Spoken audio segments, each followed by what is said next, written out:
I'm Yeah. Guilherme. Uh, Advertisement professional and also general project manager professional.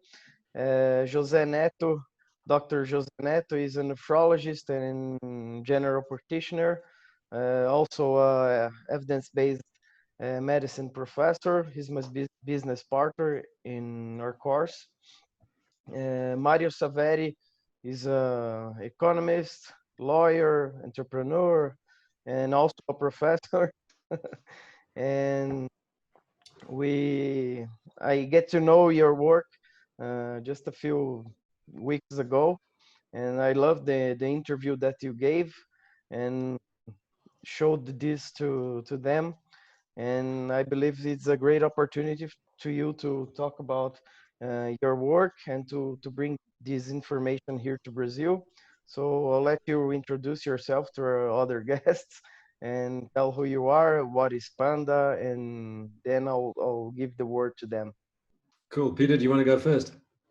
No, you can start with just the overall Panda, and then I can go into Cool. the model that we built, the first paper. Okay. So PANDA is a group of professional people from a variety of disciplines. We have actuaries and statisticians and doctors and economists and so on, assembled gradually over the course of the last, month or so, month and a bit, as we all started becoming more and more aware of what was going on in the world and in our own country with respect to, first of all, the epidemic, secondly, the reaction to the epidemic, and then the lockdown kind of situation that we found ourselves in. And so we were really just like-minded individuals who started getting super worried super quickly at more or less the same time. So I'm Nick Hudson. I'm a private equity investor by profession. Also happen to be an actuary, but that's kind of incidental. And I started sort of talking with two or three guys who are sort of the core of the whole story, and then met Peter online, who had very much similar views. And Peter came into the story with a great deal of creativity, and we started putting this paper together that I think you guys have been referring to, the Quantifying Years of Lost Life paper, which we published about 3 weeks ago, Peter? Yeah, beginning of May. Okay, and that paper went out. Why did we publish that paper? We took a step back and looked at the situation, and what we saw was the following. We said, okay, this whole epidemic has been massively overblown in the media. It's a much smaller problem than has been made out. The reactions are completely overwhelming and completely overwrought, much bigger than would be appropriate for the problem as it presents. There is this legal reaction of lockdown, which is exceptional, without precedent. Nobody knows exactly how destructive it's going to be, but it's going to be very destructive. And it's also without any real basis in science. There isn't really a motive other than a construct in modeling that suggests that if you reduce social contact, the disease progress will be so different that it causes the rate at which people arrive at hospital to change. That's quite a bold assertion, and one that has never been proven. And we believe, actually, based on the information to date that we see in the experience of various countries, that there's no evidence for that idea at all. In fact, the evidence almost goes in the other direction. And we looked at the problem and said, okay, how do we even begin to speak about this? Because at this stage, the whole lockdown was quite popular in our country. It was the early weeks of the lockdown, and most of the citizenry thought it was a very good idea and that it was totally responsible. This is what the country had to do. We didn't see it that way. We saw it as an extremely dangerous thing from which it would be difficult to exit, and which was having far deeper economic consequences than we thought. So we thought the first thing we had to go after was the impossibility of even speaking about it, of being critical at all. And the obstacle to that was the problem was being framed as a choice between lives and money. And we thought that that was a mistake. because economic impact means impact on livelihood, especially in middle income countries like Brazil and South Africa. That economic impact doesn't take a long time to dig very deep. There are many people who occupy a stratum in society that is just out of reach of poverty. And when you start turning the revenues off of businesses and shutting down the economy in various ways, those people get thrust into poverty very quickly. They live in quite a brittle position. And so we needed to undermine that idea that there was somehow a trade-off of lives versus money, and that it needed to be seen as lives versus lives, that there are trade-offs going on. And that's where Peter's masterful stroke of putting together a paper that turned the economic contraction into a loss of life, the reality of poverty killing.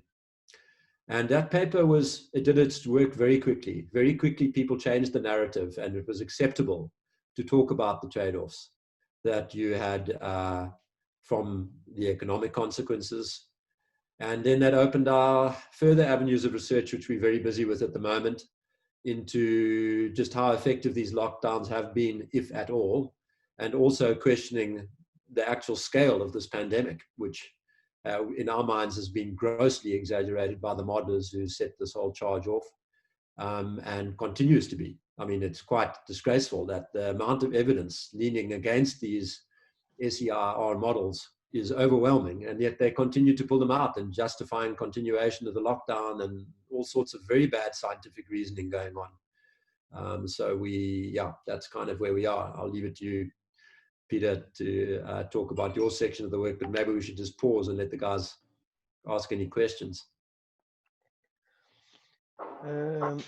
I've seen the model, and one of the points that I found very interesting is that you criticize a lot the Imperial College modeling, and you also proposed a new one that is far more accurate than them. If you could start from there, Peter. Well, so the number we put in our paper was kind of what we still think is a conservative round guess. So part of the work Nick's talking about now is us being able to predict more accurately what this virus will look like. I think in terms of SCIR models, the models are just models. They're as good as they're as dangerous as they are used badly. So I don't have a particular problem that a model as a stateful model is good or bad, but the parameterization of those models has just been absolutely abysmal, especially by the Imperial guys that kicked off the world's panic. So what we none of us are epidemiologists or viral experts or anything like that, but we're all pretty good at looking at real world data and seeing when things are not going on the right track. And there's a few things that became quite obvious. Also studying some of the kind of petri dish case studies, like the Diamond Princess cruise, the Roosevelt ship. There's certain things you can learn from that the models just seem to be getting completely wrong. One of the primary ones being that it looks like the virus runs out of steam a lot quicker than any of the models predict. And all the serology testing that's happened around the world is predicting most people, when they do the tests, 15 to 25% on the general population are having the virus. Whereas these models seem to predict it running to 60, 65%, which is then clearly an over-exaggeration. The other thing is, in the South African context, we don't think they're applying age-adjusted mortality rates to the models.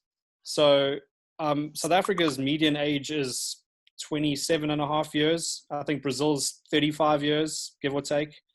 The European countries that got hit the hardest are at 43, 44 years median age, with huge numbers of people above the age of 70 relative to the developing world markets. So we just couldn't see it. It was just astounding to us that the models, if you just took the output from the models in the South African context and express it as a death per mil, we would have been the worst. We would be at, some of the models were predicting we would be 4 times worse than the worst country on earth. So like, okay, well, something's wrong here. Clearly something is wrong with these models. And even the latest ones have us at as bad as Belgium with a much younger population.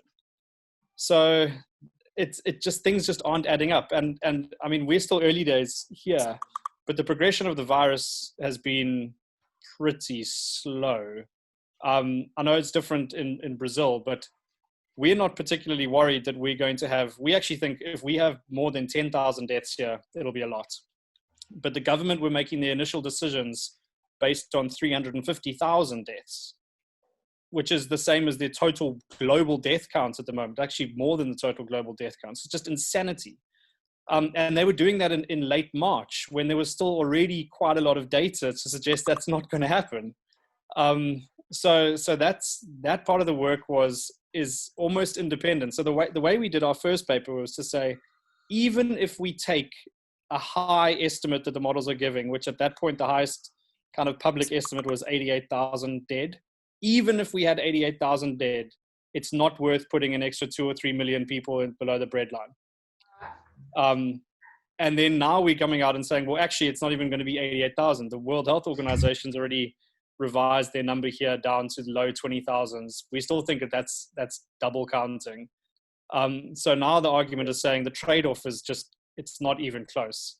And I think in general, the one thing that governments, especially our government, has done is you can't treat a virus like this with a one-size-fits-all approach. So we are not rich Europe with older populations. I mean, out of interest, we have on average 600 people a day in South Africa dying from communicable diseases, irrespective of coronavirus. We have got TB and hepatitis and HIV. Coronavirus might add another 20 or 30 on average a day. It's just, we shouldn't be locking down a country like this. It's just ludicrous, the trade-off costs on the economic side, as well as the health trade-offs, where we can't treat any of these existing disease burden we have because we're crowding them out of our facilities to deal with a phantom virus that is not going to be nearly as bad as the models predict. So, yeah, I don't know if that makes sense. Just add a couple of things to what Peter's saying. I go a little bit harder at the SEIR models. My view is that you can't make them fit. There is no parameterization which makes a standard SEIR model fit in this pandemic. I had a very interesting conversation with a modeler yesterday who's quite partial to our view of what this pandemic meant, and he explained to me that the only way he could get his models to fit countries like Italy and Spain and regions like Lombardy and New York State was by assuming a reproduction rate of 4.5 on the way up and 0.5 on the way down. So you had to make a separation in his model after the peak deaths are reached. And that suggests to me that there's something fundamentally at odds between reality and the SEIR type construct. Something's wrong with the very logical structure of these models, and we'll no doubt find out in due course what it is. But for the time being, I'm happy to say that we should ignore those models and look at the actual distribution of deaths that's arising in the rest of the world. And that distribution is very consistent. It doesn't depend on whether you're in lockdown or not in lockdown. And it's quite simple. You have a very rapid ramp up to a peak number that's a long way below the theorized herd immunity of these models. And then you have a slightly more gradual, but nonetheless quite swift decline. And then it's all over. And there's no resurgence, and it doesn't matter whether lockdown was on or off or what the case was. That's the first thing to observe. The second thing to observe is that in the ramp up, it's not exponentiating. The rate of growth is not constant. And so you have this declining growth rate almost from the very beginning. You might have faint suggestion of exponentiality in the early days, and then it disappears. That's all of these observations are completely at odds with the conventional view of what should be happening, that we should have exponentiation at a certain rate until lockdown is introduced, and then at a lower rate after lockdown is introduced. And then once lockdown is eliminated, the higher rate should resume until you get to some level of herd immunity. That's the classical view. But none of those observations, not one of them, is actually being observed in any part of the world. It's not like there's a country out there somewhere that you can say, look, there it is. No, in every single country in the world, with or without lockdown, The pattern is the same, and the pattern is different from what these SER models are forecasting. So, for us, this is a very important point. And a related point here is that the parameter, leaving aside our concerns about the structure of the model, the parameterization, as Peter was saying just now, is crazy. These guys are assuming things that have never been observed in the history of virology. And I don't understand why. I mean, we know from the very beginning of this disease that you do not get 100% septability, 100% attack rates, or even 60 or 70%. For months now, it's been clear since the Diamond Princess ship. It's been clear in the German serology studies. It's been clear in the Swedish serology studies. This disease caps out at 25 to 30% in the first world and much lower percentages in the developing world. Developing countries just do not have the same experience as the developed world. And it's more than just the age difference. It's not just about the age structure differences of the countries. There's something else going on, maybe a hygiene effect, which we can come back to and talk about later. We've got a theory around that. But, you need to just look at Cambodia, Vietnam, and Laos.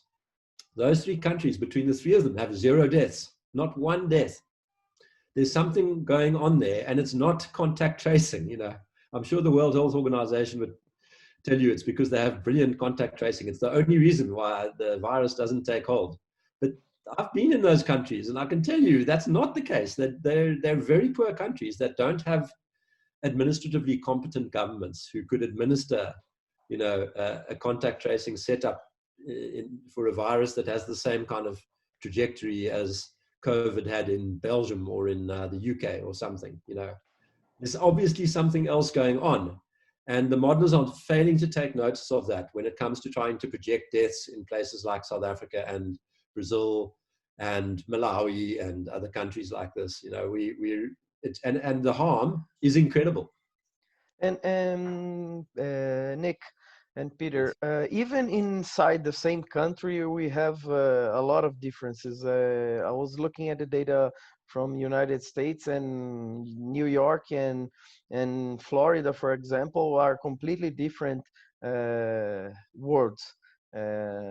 Most of their states should be treated as different,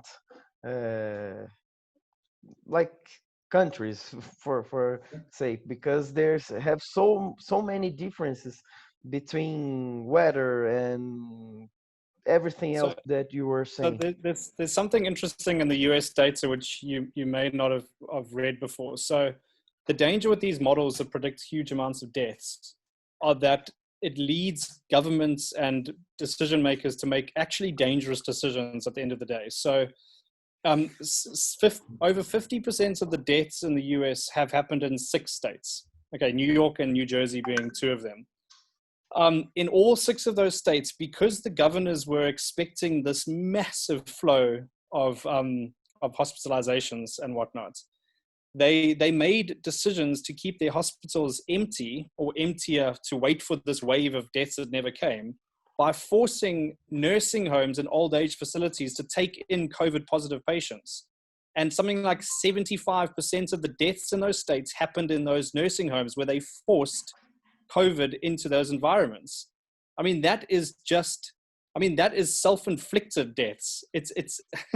I think there's going to be some criminal charges brought for those guys that did that, because now the governor of New York's fighting tooth and nail to avoid that.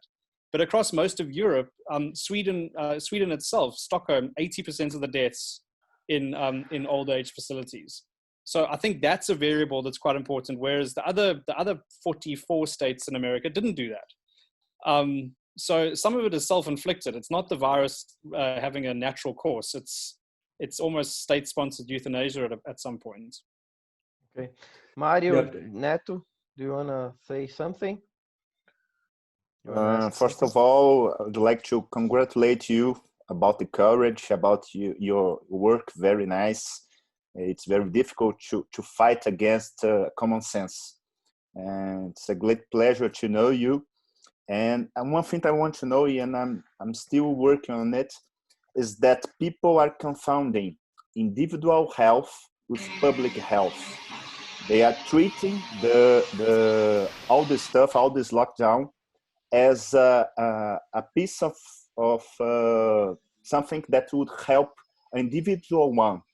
And the main thing is to flatten the curve, but the area of the curve will be the same all along. What's your point about it? Yeah, it's an excellent point, and it's been forgotten by a lot of, the original intent, as you say, was to prevent an overwhelming of the hospital infrastructures by flattening the curve.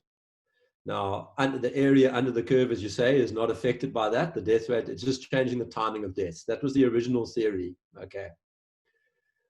But the one thing I would point out is even that theory was very, very speculative.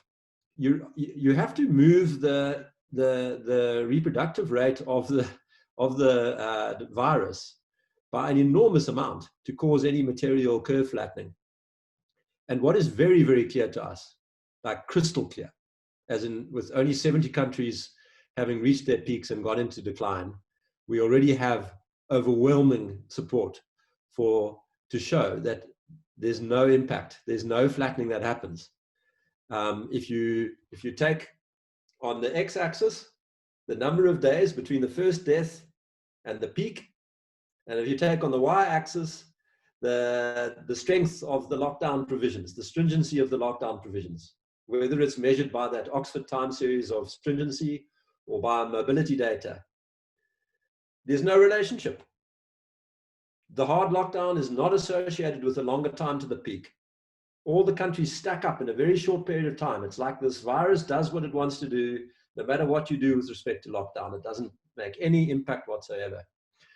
And the great myth that has been allowed to be perpetuated is that the difference between, that the lockdown has saved you, the difference between those very bad models that were overestimating and what has actually emerged, that difference is owing to lockdown. And that is the lie of the century.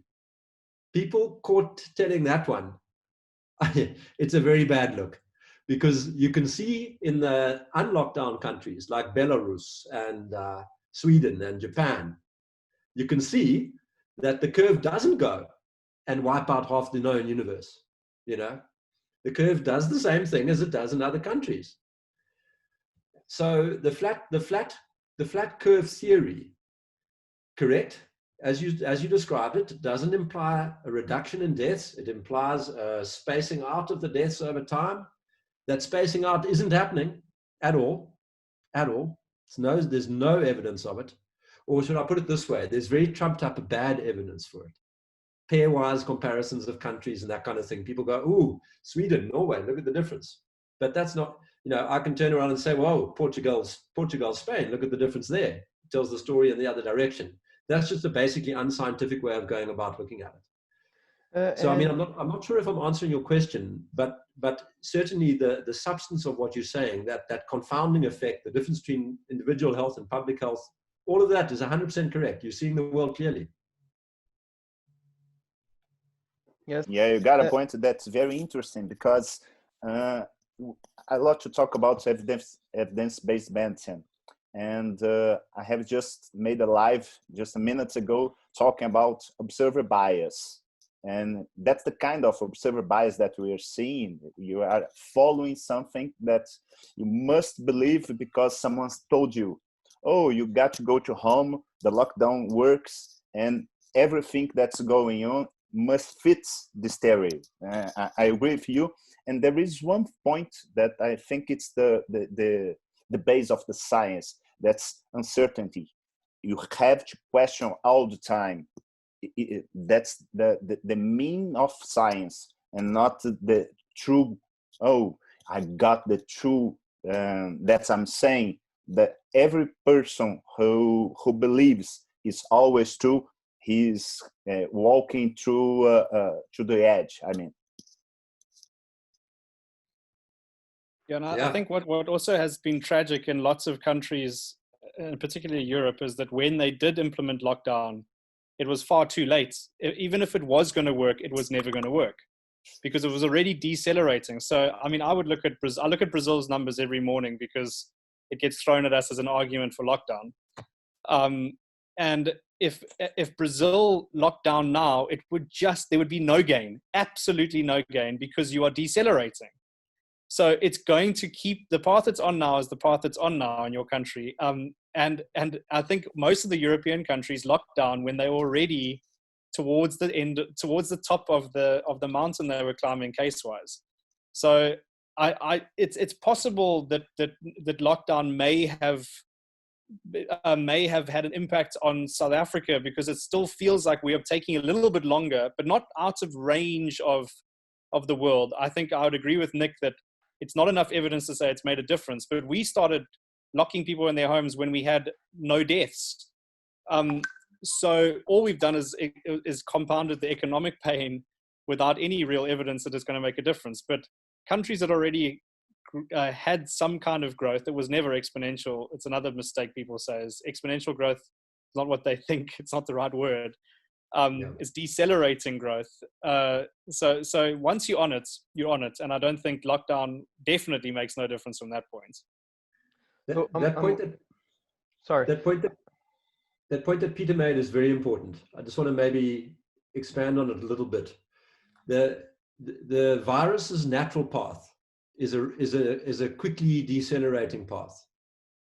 And so one of the arguments that supporters of lockdown will advance is that, look, in the model, there's an exponential path. Then we had lockdown, and look, the growth is sub-exponential. Therefore, lockdown works.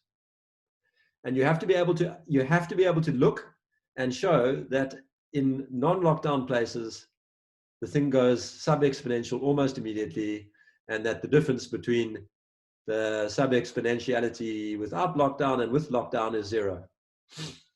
That is the point when someone is making comparisons between Sweden and Norway, for example, saying that Sweden has the doubling the mortality of Norway, but if they didn't do lockdown, the curve would spread, and then we have to look in a few months the total number of deaths instead of looking at just now, because as they kept their economy working, if the lockdown works a lot, then once you remove the lockdowns, people would start dying in a high rate. And then how would you remove lockdowns once you already entered? So there is a problem. There's another point I'd like to make on those Scandinavian comparisons. So let's be super generous to lockdowns. Let's assume Norway never gets to the numbers Sweden got to. So lockdown, in that sense, let's assume lockdown worked.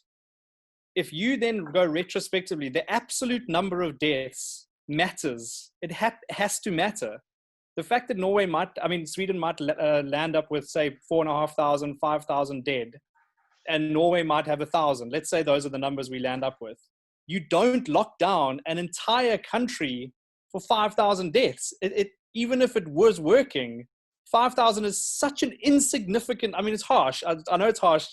All death is tragic, etc., but in absolute terms, the virus is so not big enough to take these courses of action. Even if lockdown actually could have meant Sweden saved 2,000 lives, you just simply don't lock down a country. They're a richer country, but in South Africa, even if they could save 5,000 lives, in context, we are losing 600 people a day to these diseases.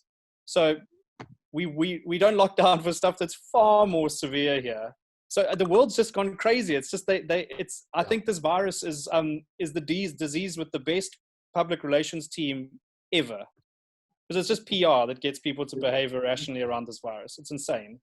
Yeah, and Guilherme, the point you made about the resurgence afterwards, the absence of a resurgence is the ultimate damning case against these models and against the conception of the disease that motivates these models. There has not been one resurgence. Denmark has been out of lockdown for a month.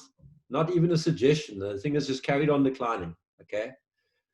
These guys are just insanely dishonest. And I saw the New York Times today, the New York Times, with a model-based, this is what would have happened if we hadn't locked down. Oh, deaths over here, this amazing chart, and we would have saved, we saved this many people because of lockdown. That is just gross intellectual dishonesty. What they should be doing is they should be saying, oops, there's no resurgence of deaths anywhere. And oops, our models don't look at all like what happened in the places that weren't locked down. We used the wrong models. We came to the wrong conclusions, and we sent everybody into lockdown for nothing. That would be the honest response. And they should apologize and shut up, A very interesting thing emerged now in the last couple of days. Denmark and Norway, in both of those countries, the healthcare people have come out saying either that lockdown was a huge mistake and they didn't get any benefit from it, or pointing out that they were never in favor of lockdown and it was just the politicians who did it. And I think that's going to become a regular story. You're going to start hearing that. We had the same graphic here in Brazil yesterday with the governor of São Paulo showing that we would have 900,000 cases here, and as we are not testing anyone, just to at least the sample, we are not testing to see how many people got infected. So this is just pseudoscience, it's not science. But let's talk about economics now, and about the years of lost life, years of lost life, and how is it this is so important. And for me, it's absolutely crazy that people are not talking about how poverty kills, especially in a country like Brazil and South Africa. They are comparing with rich countries that people live longer, have a lot of support from their families and everyone else. But in Brazil, and I believe in South Africa too, people need to work to survive for a huge amount of people here. And so tell us about how poverty is related with high death rates, mortality, other diseases, and suicide, and everything else. Okay, so my background, my technical background is pricing life insurance. So we get very, very good at looking for predictors of people's ability, predictors of mortality, essentially. And when you're running a life insurance business in a competitive environment, getting accuracy is really, really important, because if you understate, you might go bankrupt. If you overstate, you're going to be uncompetitive. So being able to predict very, very well with data is actually something we spend a lot of time on. Now, quite early on, and this is actually not even very well understood in public, but next to age, poverty is the best predictor of mortality in a country like ours. So obviously a 70-year-old is more likely to die than a 10-year-old, but once you've taken age into account, poverty is the next big one. It's even more predictive than smoking, then health conditions. There's no doubt poverty kills. I think that's kind of the long and short of it. So years of life lost is not something that we invented. It's actually a fairly standard way of measuring these trade-offs. And you'll find, out of interest, we'll see in the coming years that those kind of questions are going to have to be made by autonomous motor vehicles. When they have to kill one or two pedestrians, they're going to make a calculation like that. That's how these trade-off decisions get made in the micro. It's going to happen on a macro scale as well. So we essentially, a lot of the assumption setting for modeling this came from our economist, who essentially demonstrated how lockdown, not the virus, because we took account of the virus itself, because we do a lot of exports, and if the world is doing badly, we will do badly. Same would be true in Brazil. We said, what is the extra loss of GDP we're going to have because of lockdown on top of what we would have lost virus-wise? And then we translated that into how many more people are going to lose their jobs, and how many of those people would lose their jobs on an arguably a permanent basis. So we're going to have a new normal of unemployment, essentially.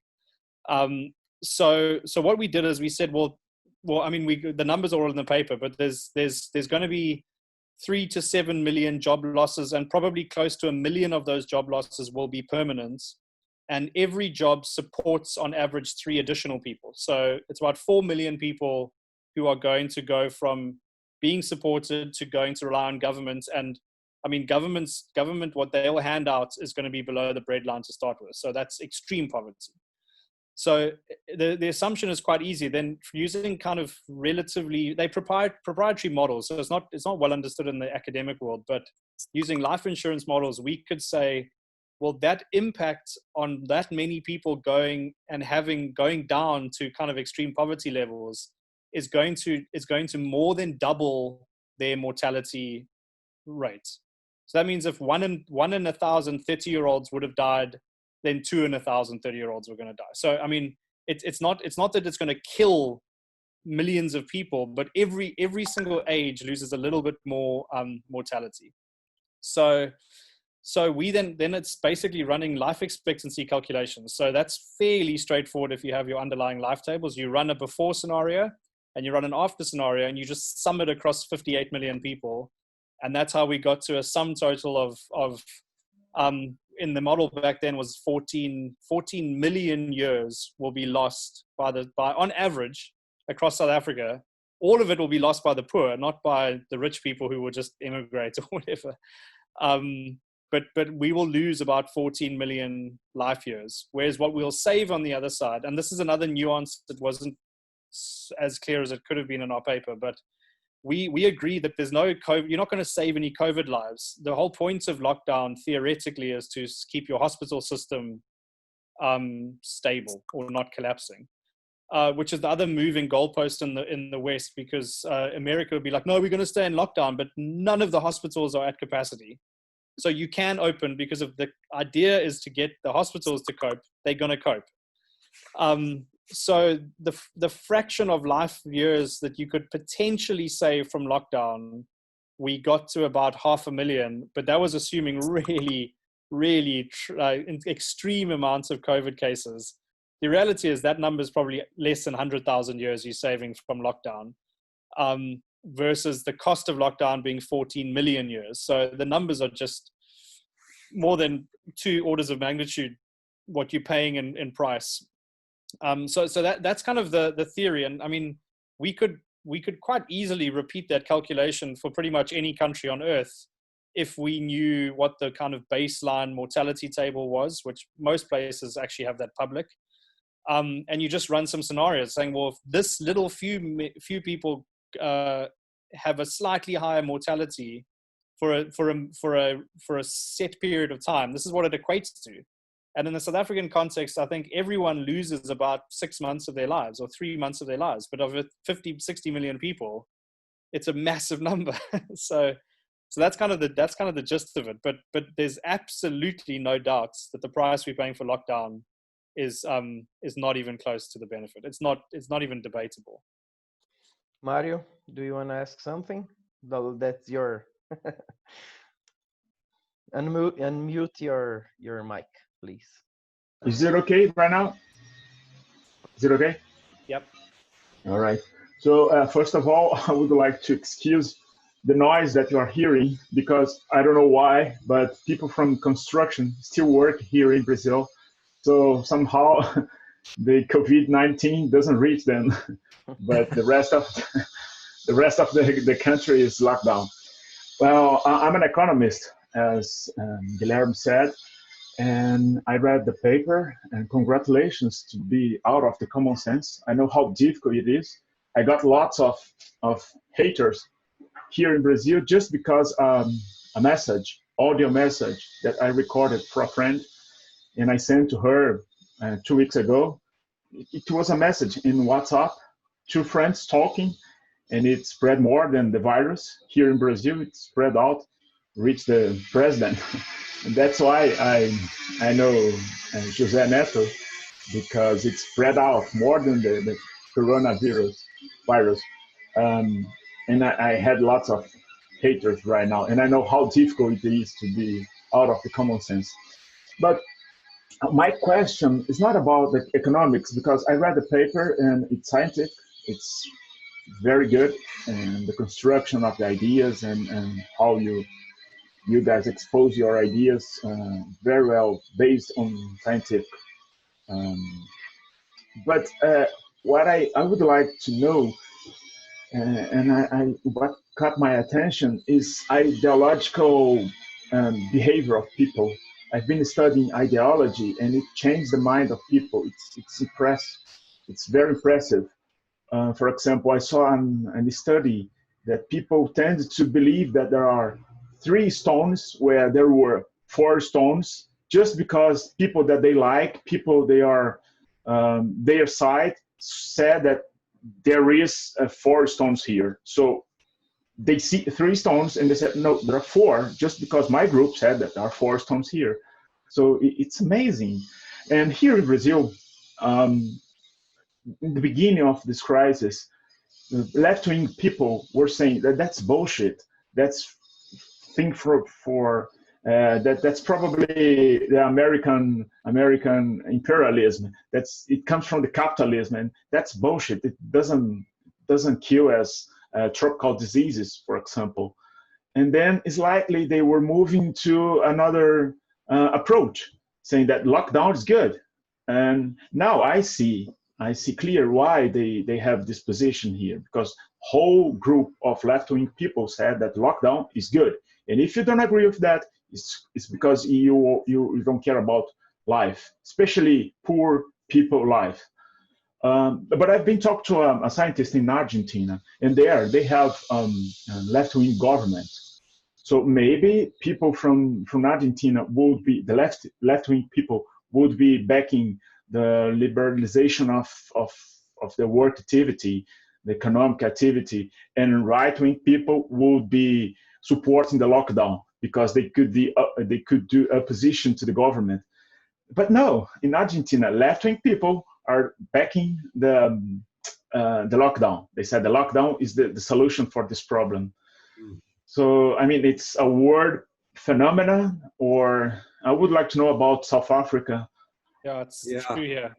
The left in South Africa don't understand how economics work. That's probably the root cause. It's probably a global problem.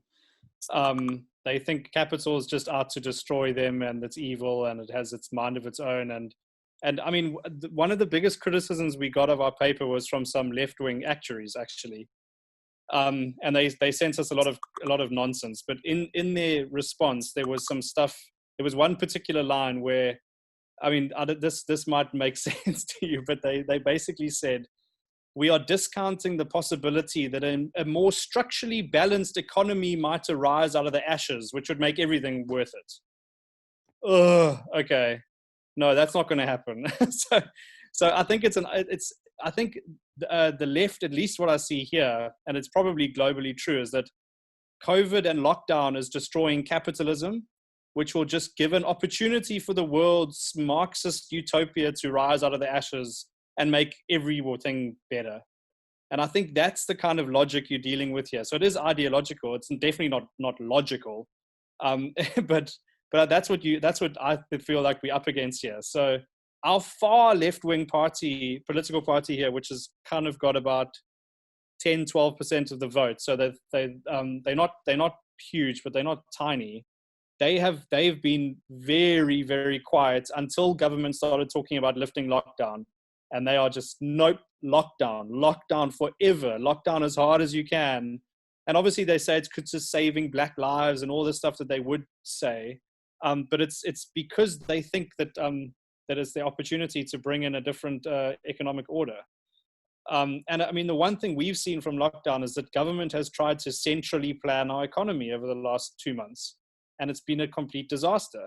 I mean, you would know this, that central planning, it just is suboptimal. So I don't know. I tend to agree with you, and I think globally, I would guess that it's this anti-capitalism. Lockdown is anti-capitalism, so therefore it's good, which is a pity. I think it's one of the most interesting features of this whole predicament is it is really highlighting the bad ideas that we've somehow become accustomed to worldwide. There's a bad strain of authoritarian kind of behavior and operating at many levels. So the same people who think that lockdown is great and you should start coercing people to stay at home or not open their businesses or not do this, not do that, those same people who think that kind of thing also think that the World Health Organization is the ultimate authority, and that anybody who contests the opinion of the World Health Organization ought to be silenced, that their speech should be inhibited. We actually have laws on the books in South Africa, temporary laws, regulations that apply during lockdown that inhibit fake news, defined by whom, okay? So if I disagree with the World Health Organization, which I do, I think they're nuts. I think they've lost the plot completely on this story. If I disagree with them, am I sharing fake news? If my disagreement is based in fact and theirs isn't, who's guilty of fake news? So there's this free speech inhibition, authoritarian mindset. We want to lock down. It's responsible to lock down. It's going to save lives. That with no obligation to prove it, no obligation to even advance an hypothesis in terms of that could be tested. And then there is this this acted out intervention in the economy. It comes from exactly the same mindset that Peter's talking about. And there's also a very shrill and shouty kind of response to anybody who sticks their necks out, like Mario was talking about, how just a perfectly rational, reasonable opinion gets people up into such a lather that they can't even begin to indulge in rational discourse. There's no conversation possible, and if you point out a fact that's inconvenient to their hypothesis, the response is, I'm offended, not here's a logical argument. So we had a classical scene recently where a leading scientist in the main advisory council of our government broke ranks and said there's no basis in science for continuing lockdown. Now, the response to that woman from the defenders of lockdown wasn't to produce a basis in science. It was to undermine her position by the basis of who she is, to undermine her authority to say anything. Okay, because that's how these people think. It's all based on authority. It's not based on the quality of the idea. So there's an incredible revelation of the extent to which centralizing Marxist identitarian ideas have actually infiltrated the world in a very, very dangerous way. And the most significant thing, I think, if there's an upside out of this whole crisis, it will be millions of people like us saying, we see what you did there. We saw that, okay? This is socialism in drag. This is all of you thinking, oops, that Venezuela attempt didn't work out so well, but if we try it this way, our way, then the world's going to be much better. I think this is going to be a central story emerging from this when the deaths have all died down, as they will within a couple of weeks or months. The pattern is just unfolding everywhere. The world is at a declining daily death count now for many weeks. And so this thing's not going to last long in terms of the actual presence of the disease. And I think there's going to be a day of reckoning. I think there are going to be a lot of angry people. I think there are going to be a lot of governments displaced, a lot of leaders displaced. And there will be a reckoning with this kind of socialist discourse, this failed socialist discourse that these crazy left-wingers are trying to introduce and using the pandemic as cover for it. It's going to be the defining feature of our times. I think that's really great, and I believe because I've watched news from all over the world, especially United States, and there they have this great debate between left and right, but the difference there is that they have a big organization like Fox News that is huge and can compete with the other mainstream medias. So they have some sort of debate. Not debate because they're mostly talking to their own audience, but they have two huge audiences. Here in Brazil, we don't have that. Also, we have mainly left-wing media, and we are. I'm not a right wing. I'm a libertarian, but we now the decentralization of information is now being able to unite people with different views and that are always questioning something, questioning the authority, even if it's a doctor or an economist or a professor or anyone, especially the World Health Organization. For me, it's really strange that no one seems to remember when United World Health Organization said that no one should wear masks because that was not the answer. And now everyone has to wear masks, and no one even questions the data that they are using now to support that decision, or the data that they used before to support the other decision. They just get along and believe everything is true. And great thing for me that I don't understand how is it possible is why people like you that are producing good work and producing quality data and are not being called to governments or to mainstream medias to question your position, like you to defend your position, to show the other way, because I think science works like that. You Well, I have think a theory, and then you have to support your theory with more good data. And when someone shows data that disagree, you're treated like crazy. No, you're denialist of the virus. They are attack yes, you in a personal level, not no, on your data.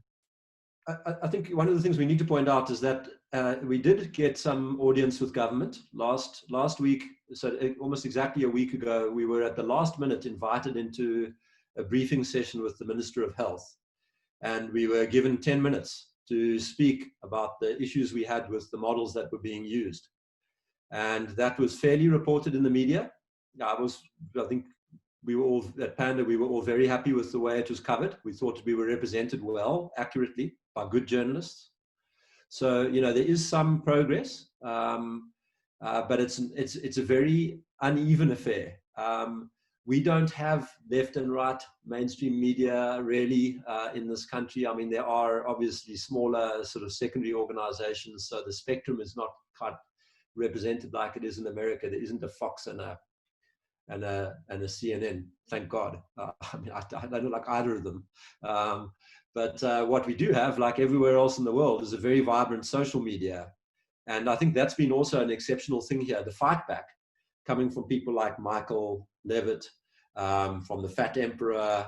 I'm probably forgetting a number of people, but all of these gray bearded epidemiologists like John Ioannidis and Knut Witowski, and the two guys in Sweden whose names I'm forgetting right now, David Katz. Those guys are all being heard because their voices can be amplified on social media. And the mainstream media is kind of forgotten. I mean, CNN and Fox, who cares? They're all wrong all the time and don't understand anything and want to try and discuss complicated issues in 2-minute sound bites. You can say the same for the newspapers.